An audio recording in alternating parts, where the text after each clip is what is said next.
अब हम बात करते हैं तरारी उपचुनाव की।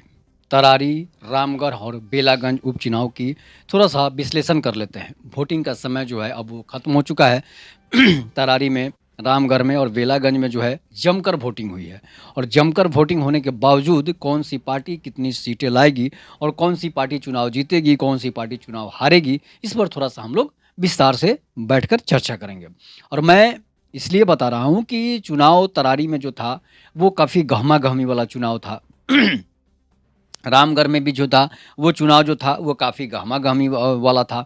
बेलागंज की भी वही स्थिति थी, जिसमें बाहुबली संजय यादव के सुरेंद्र यादव के पुत्र जो हैं, डॉक्टर विश्वनाथ यादव जो हैं, वो चुनाव लड़ रहे थे।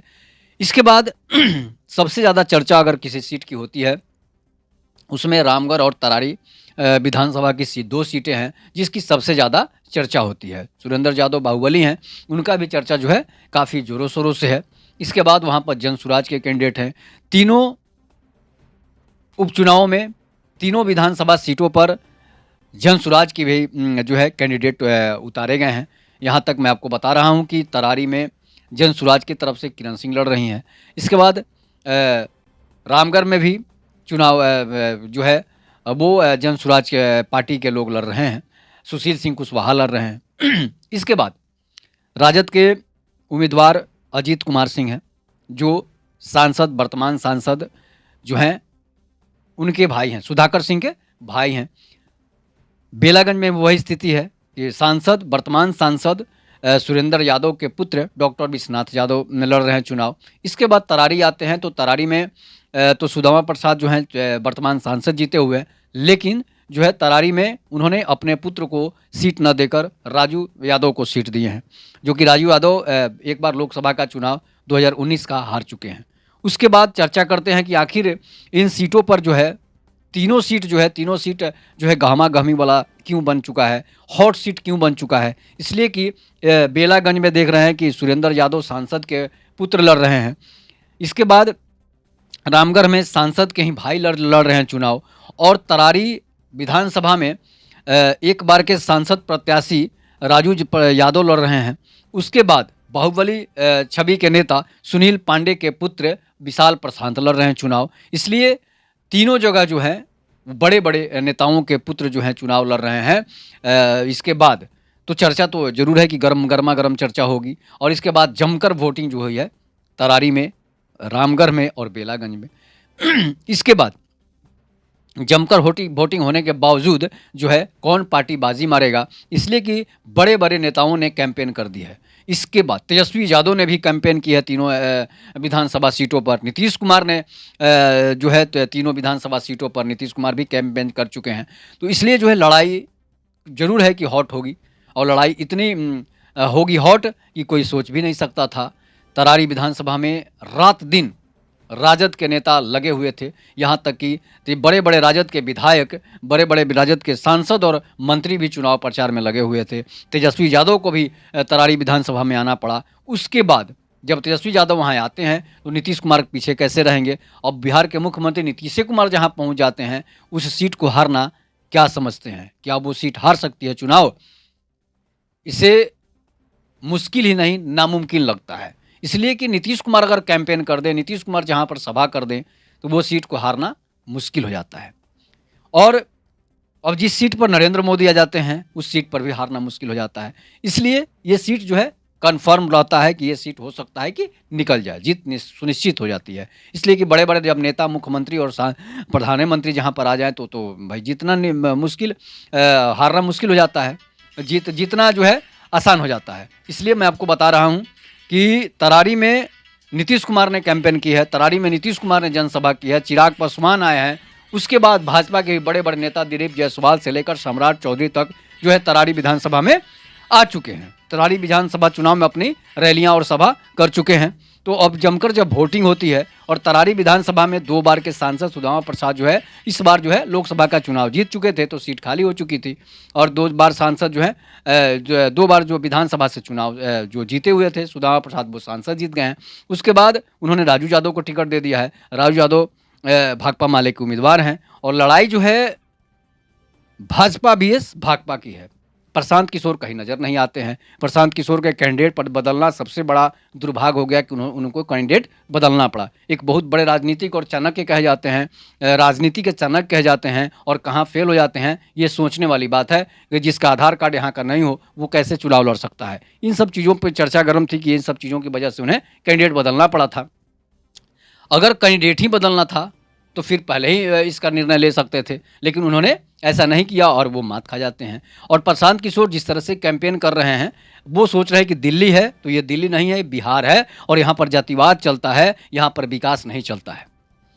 नहीं तो आरा के सांसद आर के सिंह चुनाव नहीं हारते। तो बहुत सारा नीतीश कुमार इतना काम कराए फिर भी उनको सीट कम आ गई। और जातिवाद जब हावी हो जाता है तो फिर वोट के लिए आपको जातिवाद ही करना पड़ेगा या फिर धर्मवाद करना पड़ेगा, तभी जाकर आपको वोट मिलेगा, नहीं तो विकास के नाम पर आपको वोट नहीं मिल सकता है यहाँ पर। इसलिए कि 15 साल से 20 साल से लोग देखते आ रहे हैं कि विकास के नाम पर कहीं वोट नहीं मिलता है, सिर्फ और सिर्फ जातिवाद के और धर्मवाद के नाम पर ही, राष्ट्रवाद के नाम पर ही वोट मिलता है। विकास के नाम पर वोट तो शून्य है। तो तरारी की बात कर रहे थे, तो इस यहाँ पर जो है 2 बार से विधानसभा का चुनाव सुदामा प्रसाद जीत रहे थे और सुदामा प्रसाद के विकास से लोग, कार्य से लोग नाखुश हैं। तो इसलिए हो सकता है कि इसका असर 10 साल से लोग जो है, जब लोगों की राय जानी गई, गांव-गांव में कैंपेन किया जाता है, तो लोगों ने यही कहा कि सुदामा प्रसाद जी ने 10 साल में यहाँ पर विकास कुछ नहीं किया और वो सांसद ही बन गए। अपने लक की वजह से, अपने भाग्य की वजह से सांसद बन जाते हैं।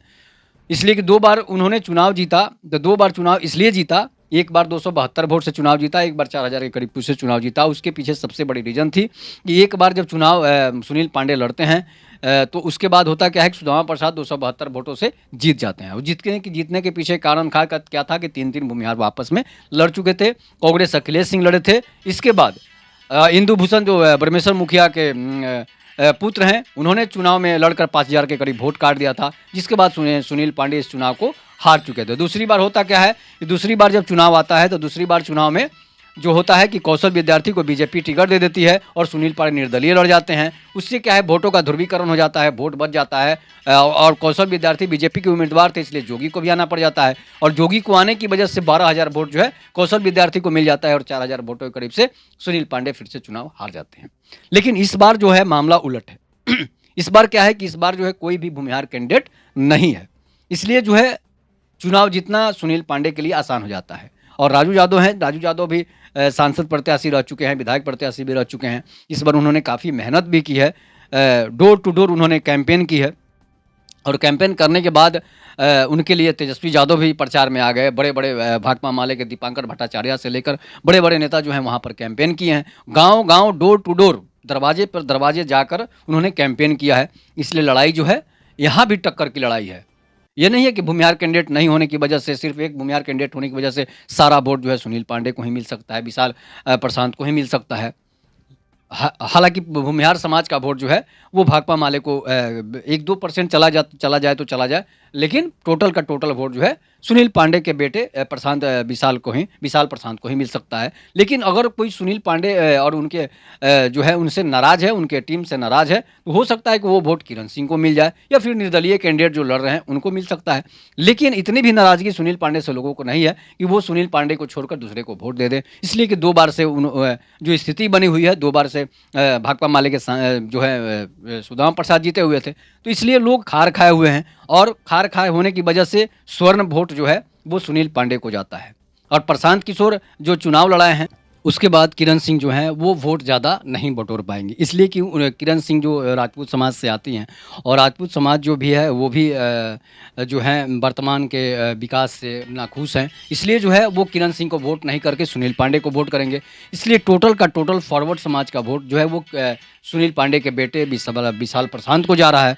इसलिए जो है अब सुनील पांडे के बेटे विशाल प्रशांत का विधायक बनना लगभग तय है। और राजू यादव जो हैं, राजू यादव जो चुनाव लड़े हैं उसके लिए वो भी कांटों की टक्कर वाली बड़ी हो सकती है।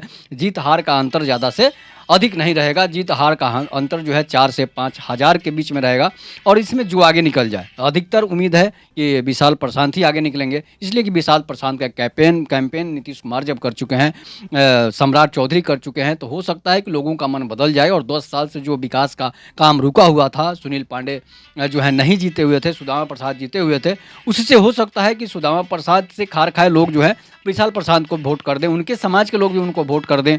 इसलिए कि अब सुदामा प्रसाद तो रात दिन कैंपेन कर रहे हैं, बड़े बड़े नेता कैंपेन कर रहे हैं, अब बनिया समाज का वोट है वो बीजेपी के नाम पर जो है इनको मिल सकता है, विशाल प्रशांत को मिलेगा। इसलिए अब की बार जो है 10 साल के बदला जो है विशाल प्रशांत लेने वाले हैं सुदामा प्रसाद के कैंडिडेट राजू यादव से। तो हो सकता है कि राजू यादव इस बार चुनाव फिर से हार जाएं और जो है राजू यादव अनलक्की हैं, इसलिए कि बार बार चुनाव हार जाते हैं। सुदामा प्रसाद अनलक्की हैं और सुदामा प्रसाद लकी हैं जो चुनाव हमेशा जीत जाते हैं। तो ये किस्मत का कोई नहीं कह सकता है, लेकिन इन सबों के बीच पर विशाल प्रशांत का जीतना जो है निश्चित है। इस पर आप अपनी प्रतिक्रिया जोड़ दीजिएगा। तब तक के नमस्कार, जय हिंद, जय भारत, जय श्री राम।